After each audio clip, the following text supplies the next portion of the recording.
નમસ્કાર મિત્રો, સૌને મારા જય શ્રી કૃષ્ણ। મિત્રો, આપ જોઈ રહ્યા છો ધાર્મિક વાર્તાઓ યુટ્યુબ ચેનલ। તો આપ સૌનું મારા ચેનલ પર હું દિલથી સ્વાગત કરું છું। મિત્રો, આજે આપણે આ વિડીયોમાં સાંભળવાના છીએ વૈશાખ સુદ 14 એટલે કે નૃસિંહ જયંતિ, તેની આપણે વ્રતકથા અને મહાત્મ્ય સાંભળીશું। જો આપને આ વિડીયો પસંદ આવે તો વિડીયો લાઇક કરજો, શેર કરજો અને આપ આ ચેનલ પર પહેલી વખત આવ્યા હોય તો ચેનલ સબસ્ક્રાઈબ કરી લેજો, જેથી આવનાર નવા વિડીયોની માહિતી આપ સુધી પહોંચી શકે। ભગવાન શ્રી હરિ વિષ્ણુના પાર્ષદ જય અને વિજય ઋષિના શાપના કારણે હિરણ્યાક્ષ અને હિરણ્યકશિપુ તરીકે જન્મ ધારણ કરે છે। હિરણ્યકશિપુ તેના પુત્રને મૃત્યુદંડ આપવા માંગે છે, ત્યારે પ્રહલાદની રક્ષા કાજી અને હિરણ્યકશિપુનો વધ કરવા માટે ભગવાન વિષ્ણુ સાક્ષાત સ્તંભમાંથી નરસિંહ સ્વરૂપે પ્રગટ થાય છે। આ દિવસ વૈશાખ સુદ 14નો હતો, જે નરસિંહ જયંતિ તરીકે ઉજવાય છે। ભગવાન શ્રી નરસિંહ શક્તિ અને પરાક્રમના પ્રમુખ દેવતા છે। નરસિંહ જયંતિના અવસરે આપણે એમના અવતારની કથા જાણીએ। પ્રાચીન કાળમાં કશ્યપ નામના એક રાજા હતો। તેની પત્નીનું નામ દિતિ હતું। તેમને 2 પુત્ર થયા, જેમાંથી એકનું નામ હિરણ્યાક્ષ અને બીજાનું નામ હિરણ્યકશિપુ પાડ્યું હતું। હિરણ્યાક્ષને ભગવાન શ્રી વિષ્ણુએ જ્યારે તે પૃથ્વીને પાતાળલોકમાં લઈ ગયો હતો ત્યારે વરાહરૂપ લઈને માર્યો હતો। આ જ કારણે હિરણ્યકશિપુ ભગવાન વિષ્ણુ પર ક્રોધિત થયો અને તેણે પોતાના ભાઈના મૃત્યુનો પ્રતિશોધ લેવા માટે કઠોર તપસ્યા કરી બ્રહ્માજી અને શિવજીને પ્રસન્ન કર્યા। તેણે વરદાનમાં માંગ્યું કે હું તમારા દ્વારા ઉત્પન્ન કરવામાં આવેલા કોઈ પણ પ્રાણીઓ અર્થાત મનુષ્ય, પશુ પક્ષીઓ, દેવતાઓ, દૈત્યો, નાગ, કિન્નર વગેરે દ્વારા મારું મૃત્યુ ના થઈ શકે। ન હું અસ્ત્રથી મરું કે ના હું શસ્ત્રથી મરું, ન હું ઘરમાં મરું કે ના ઘરની અંદર મરું, દિવસે ન મરું કે રાત્રિએ પણ ના મરું, ન હું પૃથ્વી ઉપર મરું કે ના આકાશમાં મરું। બ્રહ્માજીએ તેને તથાસ્તુ કહીને વરદાન આપ્યું। આ વરદાન મળતાં જ તેની મતિ ફરી ગઈ અને તેનામાં અહંકાર એટલી હદે વધી ગયો કે તે પ્રજા પર અત્યાચાર કરવા લાગ્યો। આ જ દિવસોમાં તેની પત્ની કયાધુએ એક પુત્ર રત્નને જન્મ આપ્યો।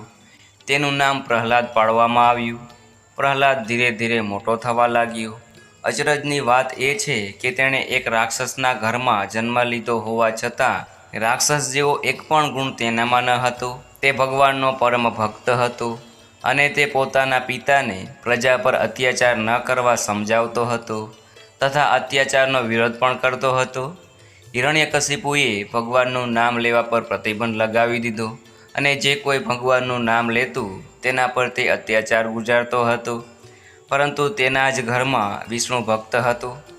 ભગવાનની ભક્તિમાંથી પ્રહલાદનું મન હટાવવા તથા તેનામાં પણ પોતાના જેવા દુર્ગુણો ભરવા માટે હિરણ્યકશિપુએ ઘણા પ્રયત્નો કર્યા, ઘણી યુક્તિઓ કરી, નીતિ અનીતિ બધાનો પ્રયોગ કર્યો, પરંતુ પ્રહલાદ પોતાના માર્ગ પરથી ડગ્યો નહીં। છેલ્લે તેણે મજબૂર થઈને પ્રહલાદની હત્યા કરવા માટે ઘણા ષડયંત્રો રચ્યા। તેણે માણસો પાસે પ્રહલાદને ઊંચા પહાડ પરથી નીચે ફેંકાવ્યો, પરંતુ ભગવાન વિષ્ણુએ તેને ઉગાર્યો અને જીવતો રાખ્યો। આવા તો અનેક પ્રયત્નો કર્યા, પરંતુ બધામાં તેને નિષ્ફળતા મળી। ભગવાનની કૃપાથી તેનો વાળ પણ વાંકો ન થયો। એકવાર હિરણ્યકશિપુએ પોતાની બહેન હોલિકાને, કે જેને બ્રહ્માજીનું વરદાન હતું કે તે આગમાં બળશે નહીં, તેની સાથે પ્રહલાદને બાળી મારવાનું વિચાર્યું। તેણે બોલાવીને એક મોટી ચિતા બનાવી હોલિકાના ખોળામાં પ્રહલાદને બેસાડવાની યુક્તિ કરી।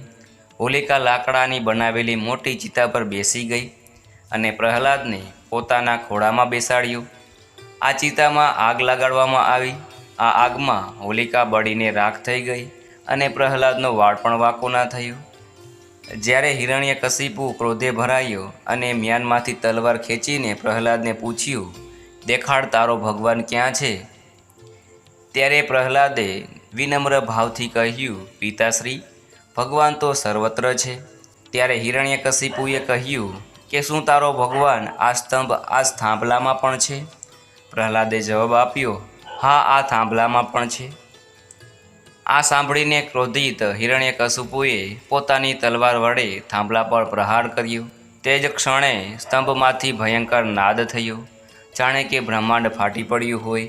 સ્તંભને ચીરીને શ્રી નૃસિંહ ભગવાન પ્રગટ થયા. તે રૂપ સંપૂર્ણ મનુષ્યનું ન હતું તથા સંપૂર્ણ સિંહનું પણ ન હતું. બ્રહ્માજીના વરદાનને સત્ય કરવા માટે ભગવાન શ્રી હરિએ, ભગવાન શ્રી વિષ્ણુએ નરસિંહ રૂપમાં અવતાર લીધો. ભગવાન નરસિંહે હિરણ્યકશિપુને પકડીને દ્વાર પર લઈ ગયા અને પોતાની જ જાંઘો પર રાખીને કહ્યું, રે અસુર, દેખ, હું મનુષ્ય નથી કે પશુ પણ નથી. ન તો તું ઘરની અંદર છે કે ના તું ઘરની બહાર. તું નથી પૃથ્વી પર કે નથી આકાશ પર. સૂર્યાસ્ત થયો છે પરંતુ રાત્રિની શરૂઆત નથી થઈ, તેથી દિવસ નથી અને રાત પણ નથી. આટલું કહીને ભગવાન નરસિંહે તેની છાતી પોતાના નખ વડે ચીરી નાખી અને તેનો વધ કર્યો. આમ તેમણે પ્રહલાદને સંકટમાંથી ઉગાર્યો.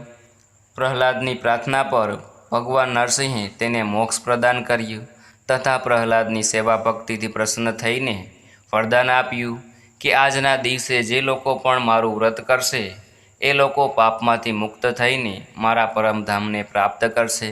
બોલો ભગવાન શ્રી વિષ્ણુની જય. બોલો લક્ષ્મીપતિ નારાયણની જય.